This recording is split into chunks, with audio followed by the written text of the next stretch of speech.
There's a moment right before your alarm goes off where you already know what you're going to choose. Most people don't notice it.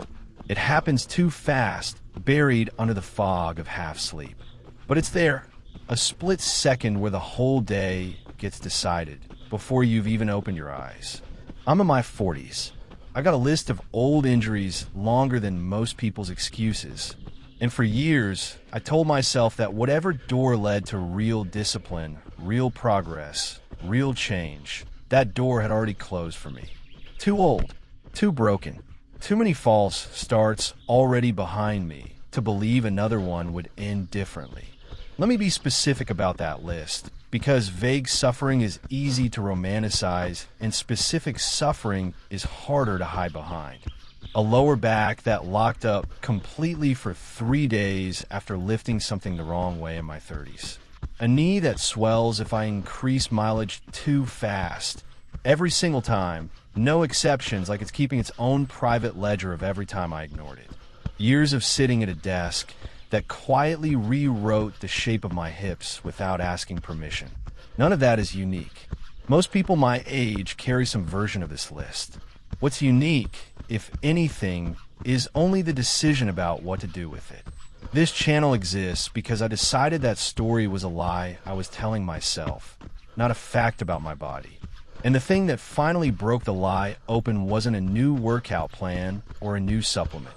It was one idea, borrowed from a book called Extreme Ownership, written by two men who spent years leading soldiers through the worst violence modern warfare has to offer, and who came home and discovered the exact same idea runs everything, from a battlefield to a 40-year-old body lacing up shoes in the dark.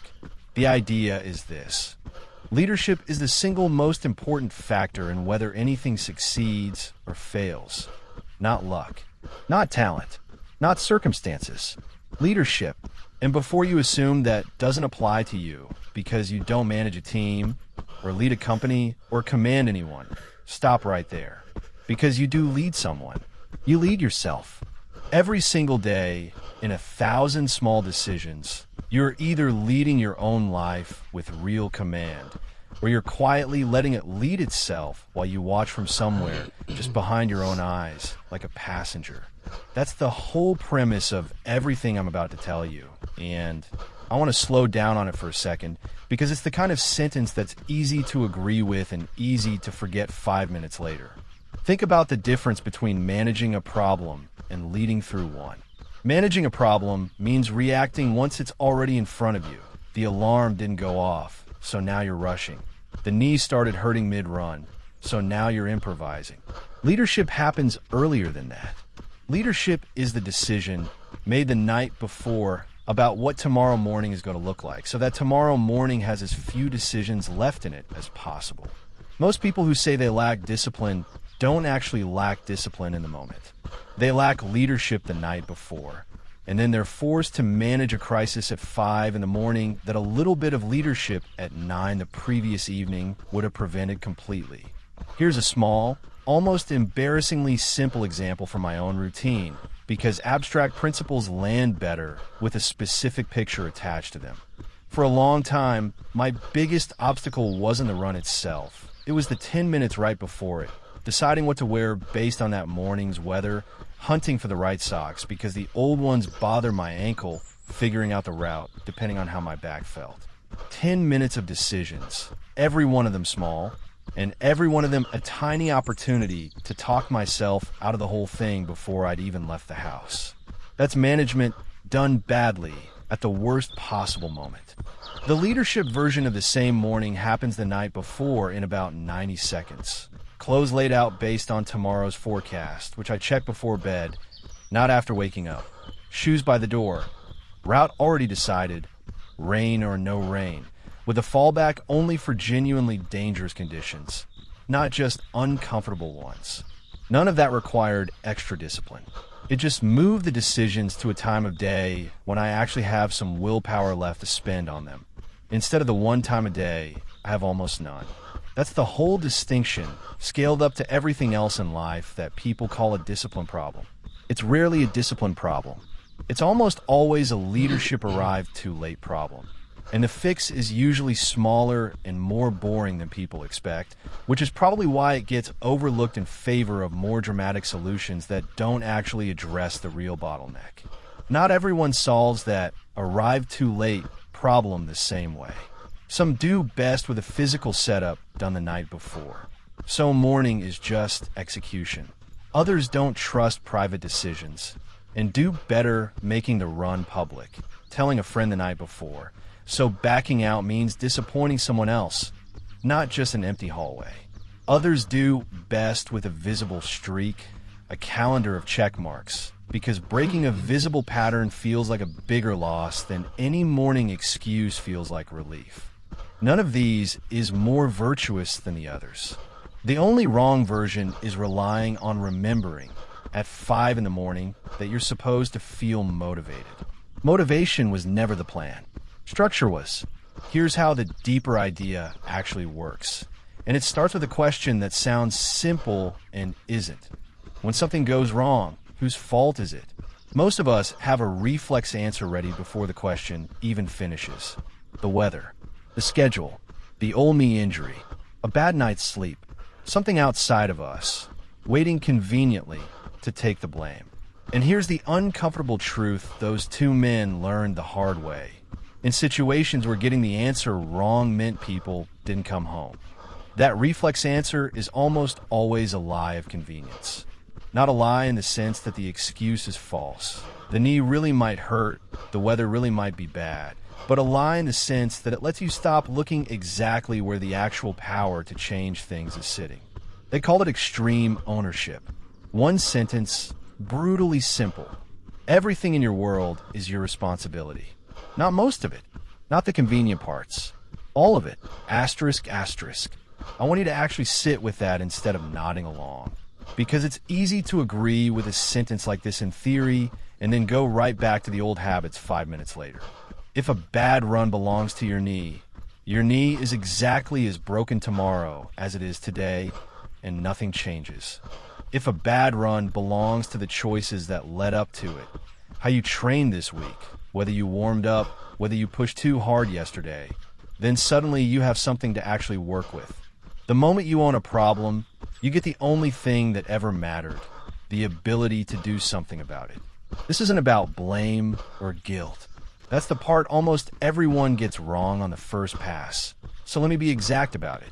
Extreme ownership was never about beating yourself up. A leader who spirals into self-hatred over a mistake is just as useless as one who blames everyone else. Both of them are stuck feeling something instead of fixing something. The whole point of ownership is that it's the fastest, most direct route to a fix. Feel the discomfort of the honest sentence for about 4 seconds, and then move straight to the only question that matters. What do I do differently tomorrow? Let me make this personal, because I think this is where it actually lands for someone like me, and maybe for you too. I remember one specific morning, a little over a year ago, standing at the door with my shoes already on, and finding a reason not to go. My lower back had been tight for 2 days. It was cold. Either slipped badly. Every one of those things was true. And I stood there for almost a full minute, constructing a case, like a lawyer preparing a defense nobody had even asked for yet, arguing to an empty hallway why today didn't count. I can still picture the exact details of that minute, which tells you something about how much it mattered. The porch light was still on from the night before. My breath was fogging up a little in the cold air, coming through the gap under the door. Somewhere down the street, a car started, idled, and pulled away, and I remember thinking, that person's already decided something today, and I still haven't. It's a small, almost silly detail to remember a year later, but that's usually how the real turning points work. They rarely announce themselves as turning points at the time. They just feel like one more ordinary, uncomfortable minute, indistinguishable from 100 others where I'd made the opposite choice. What actually happened in that minute wasn't about my back. It was a negotiation between two versions of me. One who wanted the discomfort to end immediately, and one who, somewhere underneath, already knew that whichever way I decided, I'd be the one living with the consequence tomorrow. Not my back. Me. I ended up going that day, slower than usual, cutting the route short by half, back still tight the entire way. It wasn't a triumphant run. Nothing about it would have made an inspiring highlight clip. But it was the first day I said the honest sentence instead of the convenient one out loud, standing in that hallway. And something about saying it out loud instead of just thinking it made it stick in a way it hadn't before. For years, when I didn't run, I had a perfectly reasonable story ready. My back was acting up. It was too cold. I was too tired from work. Every one of those things might have been true in the moment. That's exactly what made them dangerous. A partly true excuse is the easiest kind to believe completely because you don't even have to lie to use it. What changed wasn't my body. It was the sentence I allowed myself to use afterward. Instead of "I couldn't run because of my back," the honest version was I decided not to run. No qualifier, no weather report. Just the plain fact of a decision I made alone that belonged entirely to me. That sentence feels worse to say. It's supposed to. The uncomfortable sentence is the only one that can actually change anything, because it's the only one that puts the steering wheel back in your hands. And here's something worth knowing about blame, something I didn't understand for a long time. It isn't free. Every excuse you build costs you something, not money, but attention, the one resource real change actually runs on. Spend 5 minutes each morning explaining why yesterday didn't count. And by the end of the year, you've spent over 30 hours constructing a legal defense for a version of yourself that doesn't even exist anymore. 30 hours you could have spent training the version of yourself that does. So here's a test I use now. Out here on the trail, whenever I catch myself starting to explain something away, is this sentence building a defense or building a fix? If it's a defense, some part of me already knows underneath the words that it's not the whole truth. A fix never needs a defense. A fix just needs the next action. Now here's where the two ideas, leadership and ownership, actually become one single idea, and it's the reason I'm putting them together instead of treating them as two separate lessons. If leadership is the most important factor in whether something succeeds, and leadership is really just the willingness to own everything in your world without excuses, then the two aren't separate at all. Leadership is what ownership looks like once you actually practice it, day after day, without an audience forcing you to. You don't become a leader and then start owning your outcomes. You start owning your outcomes, and that, by definition, is what leadership was the whole time. There's no ceremony where you get promoted into it. You simply start doing it, today, in a decision nobody else will ever know you made. This matters enormously for anyone who thinks leadership is something that requires a title, a team, a company. It doesn't. It requires exactly one thing: a willingness to stand in front of the outcome, good or bad, and say, "This is mine." You can do that alone in a forest at 5 in the morning just as completely as anyone running an organization of 1,000 people. In some ways, it's harder alone because there's no one to perform it for. The only witness is you, which means it's either real or it doesn't happen at all. There's a strange split that happens when you lead yourself, and it's worth naming because it explains why this is harder than it sounds. In any normal team, the leader and the person being led are two different people, so there's at least a little social pressure keeping things honest. You don't want to look bad in front of your commander. You don't want to let your squad down. Alone, you're both halves of that relationship at once. You're the one setting the standard at night, and you're the one being held to it at 5 in the morning, half asleep, with every incentive to let yourself off easy. The whole discipline of self-leadership is refusing to let those two roles collapse into one lenient version of yourself who never has to answer to anybody. You have to actually play both parts honestly. The one who sets a fair, achievable standard, and the one who meets it, without either side quietly negotiating with the other behind your own back. I'm not telling you this from some position of already having it figured out.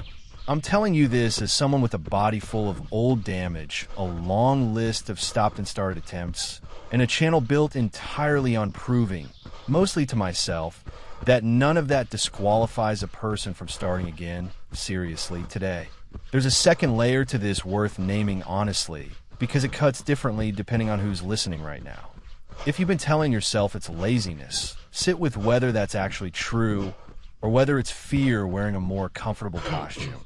Fear of trying seriously and failing publicly. Fear of finding out that even with full effort, the result still isn't what you hoped. If you've been telling yourself it's your age or an old injury, ask honestly whether that's a real physical ceiling or a story that's simply been repeated long enough to feel like one. And if, underneath all of it, the truth really is comfort, plain and ordinary comfort dressed up afterward to sound more respectable, that's fine too. Extreme ownership doesn't ask you to pretend those situations feel the same, because they don't. It only asks the same question of each one. Honestly, whatever the real reason is it something you're choosing or something you're hiding behind? Once you can answer that clearly, the next step tends to become obvious on its own. There's also a version of this that applies to people who are further along than I was, people who already run regularly, who already show up most days. For you, this idea doesn't show up as will I go today. It shows up in smaller, sneakier places, blaming a bad training block on a bad training plan you copied online instead of one you actually tailored to your body, blaming a plateau on genetics instead of on 18 months of the exact same route at the exact same pace. Here's what that looks like concretely. Say you plateaued at the same pace for 6 months. The convenient story is usually my body just isn't built to go faster. But the ownership question underneath is less comfortable. Have I actually varied my training or run the same loop at the same effort day after day and quietly renamed the result my ceiling instead of my routine? Most plateaus turn out to be routine problems wearing a genetics costume. Before I close this out, I want to say one more thing about why I'm building this channel without my face in most of it. It's not modesty. It's a small act of ownership in itself. The moment a channel becomes about how the host looks doing the thing, the actual thing quietly becomes secondary. I'd rather this stay entirely about the running and the ideas. That's the part that's true every day, regardless of how I look doing it. And there's one more situation worth talking through directly, because it's the one that ends most people's progress permanently. Not the first missed day, but what happens after it. You will break the streak. Not might. Will. An injury flares up, a work trip disrupts everything, life happens, and one missed day quietly becomes 4. The old pattern, the one built on blame instead of ownership, treats that gap as proof of the original story. See, I told you this wasn't really for me. That single sentence, said quietly to yourself on day 4, does more damage than the 4 missed days combined, because it converts a temporary gap into a permanent verdict. Extreme ownership handles the exact same gap completely differently. It says, the 4 missed days are a fact, not a character reference. What matters now is the same question as always, asked fresh, with no memory of the streak that came before it. What's the next honest action available to me right now? Not the 7th run of an unbroken streak. Just the next one, standing on its own, exactly as valid as the first one ever was. The gap itself usually contains useful information, if you're willing to look at it instead of just feeling bad about it. A missed week after a work trip is telling you something different than a missed week after an injury flare, which is different again from a slow, causeless drift into skipped mornings. The first might mean building a travel version of a routine. The second might mean last week's training load didn't match where your body actually is. The drift with no clear cause is usually the most honest signal of all.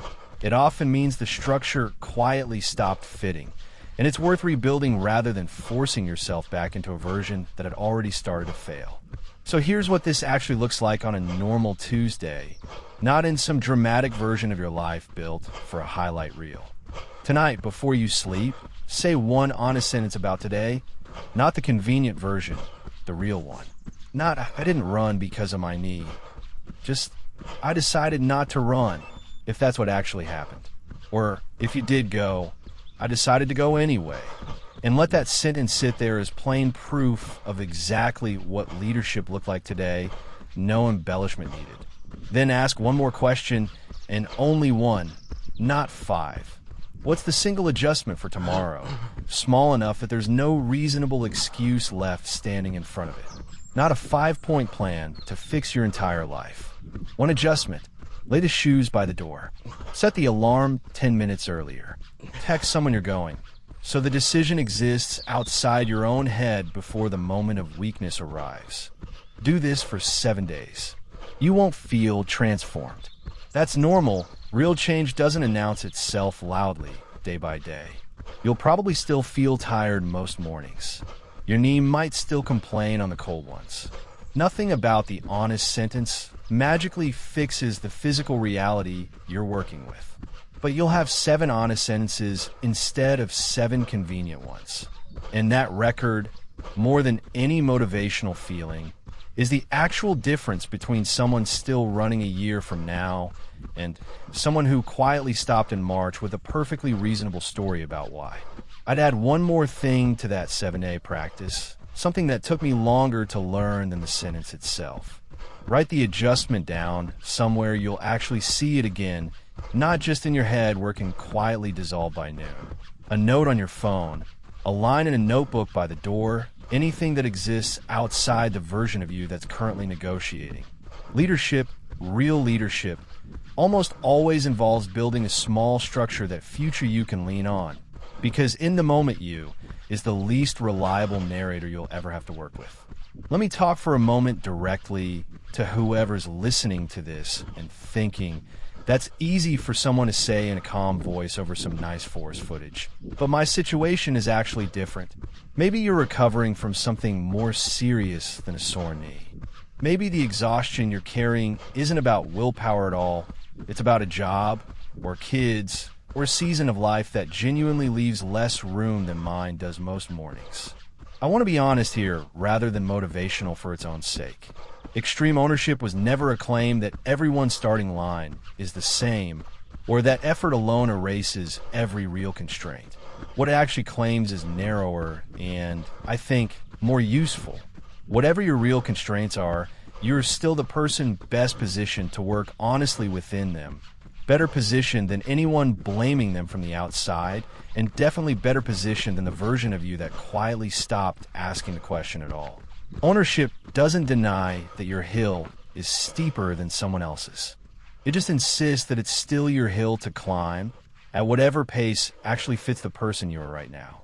And if you're on the other end of this, someone who's already disciplined, already consistent, maybe even skeptical that a video about a Navy leadership book has anything left to teach you, here's the honest answer. Probably not much that's new in the concept itself. What might be worth 30 seconds of your time instead is the specific sentence I gave earlier, the defense versus fix test. Even highly disciplined people accumulate small, sophisticated excuses over years, the kind that don't look like excuses anymore because they've been repeated so often they've hardened into personality. A quiet audit of your own most used explanations, run through that one test, tends to surface at least one thing worth looking at again, even for people who are already doing most of this right. Tomorrow morning, it will still be dark when you tie your shoes. No one will check. No one will know if you decided to lead or decided to hide. That's not a loophole in the system. That's the entire system. The leadership that only shows up when someone's watching was never leadership. It was performance. The real version happens exactly here, alone, before the sun, where the only witness to what you decided is you. There's one last thing I want to say about being in my 40s and starting this seriously anyway, because I suspect a fair number of people watching are near my age, wondering privately if it's too late. I don't have a tidy answer. What I can tell you, a year from today is coming regardless of what I decide this week. It will arrive whether I spend it building something or spend it explaining why now still isn't the right moment. The only real choice was never whether time would pass, only what would be true about me on the other side of it. I'll see you on the trail tomorrow. Same time, same choice. This is Run to Evolve. One day, one run, one lesson, no excuses.